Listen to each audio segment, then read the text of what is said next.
তো অবশ্যই আমরা ছিলাম দোতলায়। তখন এত টায়ার্ড ছিলাম সকালে যে আমার ঘুমানোটাই বড় বিষয়, রেস্ট নেই। তো ওইখানে ওই দুইটা বেড ছিল, তো আমার ওয়াইফ আর হচ্ছে আমার মেয়ে এক বেডে, আমি হচ্ছে আরেক বেডে। তো এখন দরজা লক করা। তো একটু পরে 10 মিনিট পরে আমার ওয়াইফ আমাকে ডেকে তুলছে, তুমি কি দরজা লাগাও না এখনো?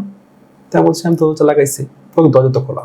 ও মানে আপনি শিওর একটা দরজা লাগাইছেন? হ্যাঁ, ওইটা আমি আবার দরজা লাগাইছি। আইসে আবার আমি বেডে শুইছি। 10 মিনিট পর সে আবার বলেছে আমাকে দরজা খোলা। দরজা কেন লাগাচ্ছ না তুমি বারবার? সে ভাবছে মজা করতেছি, তুমি মজা করতেছো, বাচ্চা একটা ছোট ঘরে শুয়ে আছে। তো আমি তো দরজা লাগাইছি, আমি কনফার্ম।